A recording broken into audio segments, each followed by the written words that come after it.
So we followed Laura into the hospital, but she keeps running away every time we find her. And Maria decided to take a nap on a crusty mattress and leave us alone, because why not? But don't worry, we're not gonna be lonely for long, because 10 meters after, we find our first nurse. And I must have been really excited to meet such an iconic character, because our first fight didn't go very well.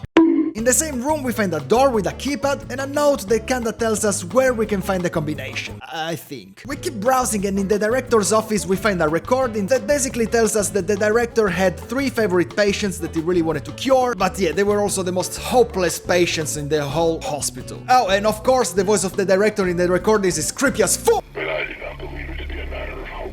On the desk we find a mannequin hand holding a key with 3 wristband slots, and on the side we find the 3 evaluation cards of the patients, which give us some details about each of them and tell us in which room each of them were staying. So yeah, we will have to explore the whole hospital to find the rooms of the patients, hoping that their wristbands are still there. And the director's office is never ending, because on the side we find a weird contraption with a missing button and a combination of symbols that we will need to insert somehow. And it's still not all, because on the other side of the room there is a locked door that needs a key, which I guess is the key inside the hand of the mannequin on the desk. So yeah, a lot of things to do. At this point both me and James are pretty overwhelmed, but we decide to go step by step and start by checking the patients' rooms. So we exit the director's office, we stomp on this bridge, and we head to room C1, which is basically next to the office. Inside we find a poster hanging on the wall, which is hiding a hole with an eye drawn around it, and inside of it we find an interview transcript that basically tells us that the wristband is not here but at the pool. So since we cannot go there yet, we decide to go to room L1, which is also really close, but it's locked. Then we explore the women's locker room, and I swear I would never do that in real life, but James kept insisting. And inside we find a creepy teddy bear with a bent needle in it and the holy grail, the shotgun. The next stop on our path is the nurse's lounge, where we find a nurse. What are the odds, right? But we also find the key for room L1, so I would call that a win. We enter the room and among sus sounds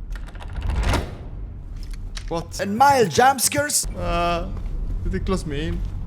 I'm stuck. we first find a note about a girl, which I wonder if he's talking about Laura, and then we find a hole in the wall. And this time James really cannot contain his addiction for holes, because not only sticks his arm in it, but also the rest of his body. Then he slips and he kinda gets stuck in between walls 1 floor below, but luckily there's a James-sized hole in the wall covered by a cabinet, which he manages to knock down, and we are free again, more or less. In the room we find a creepy note, some loot, and the first wristband. Since we fell in the hole, we are back downstairs, but it doesn't look like there's much to do, or anything new that we unlocked. So we head to the 3rd floor to check on room D1, which is the room of the 3rd patient. On the way there we find some more shitty stuff drawn by Laura, which may or may not have some hidden message, and behind a locked door that we can only peek through, Laura herself. So James calls her name, and as always, she runs away. But I take this as a sign that we are on the right path, so we keep going. A few awkward nurses fights later, we reach room D1, which is obviously locked. So we smash the glass of the room behind it, in which we find a key to unlock a new area of the 1st floor, and through the back door we enter the X-ray room. Here we find a note that tells us that one of the radiographs is missing, and one radiograph. And on the side, whatever this thing is called, like a light board or something, in which we will have to place the radiographs in the right position to unlock a combination. But as we just learned, one of the radiographs is missing, and since we just found the key to unlock the new part of the 1st floor, I assume that the radiograph will be there, or if not the radiograph, some key item at least. But before going, we stop to check on Maria, which is still napping on a crusty mattress like a baby. The 1st floor is now magically full of mofos again, and after barely defeating them, we finally enter the new area. However, the door to reach the pool directly is locked. So we start exploring around, and in one of the rooms we find the keypad combination for the 2nd floor. In the kitchen we find a mold remover plus a creepy cryptic note about something inside the wall that can be stopped temporarily by the mold remover, but I don't know. Oh, and thousands of giant cockroaches. We find a drain in the pharmacy with something stuck in it that we cannot reach. Then we jump out the window, we cross a garden, and we finally reach the pool. The only thing we can interact with here is the pool pump trapdoor, but unfortunately it's locked and we don't have the key. So we keep exploring, and in the restroom of the pool we find a medical tube, which combined with the bent needle would have allowed me to get whatever is stuck inside the drain, but since me and James are 2 idiots, I try to use it without combining it. So overwhelmed by confusion, I decide to go to the 2nd floor and insert the keypad combination instead. Inside we find 2 disgusting bathtubs, and in one of them we find the the missing radiograph. So we head back to the 3rd floor, we place the radiograph in the right position, we get the combination and we open room D1. Inside we find a disgusting bed with disgusting rotten shit in it and the second wristband. At this point, by checking the inventory, I realized that I can combine the medical tube and the bent needle. Yeah, that's it. Didn't I try to do that before? No, you didn't, you dumb f.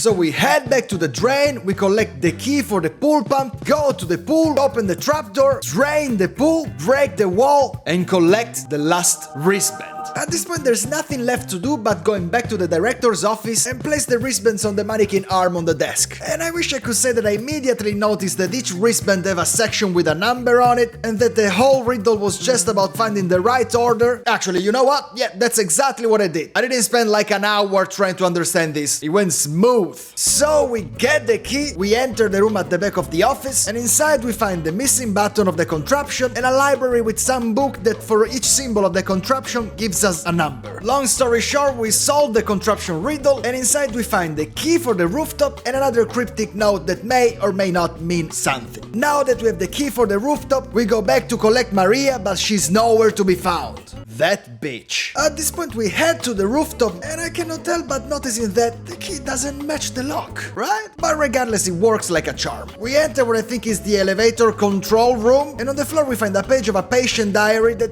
I'm not gonna read, but if you wanna read it, you can always pause the video and do it. Now that you are ready to leave, this happens.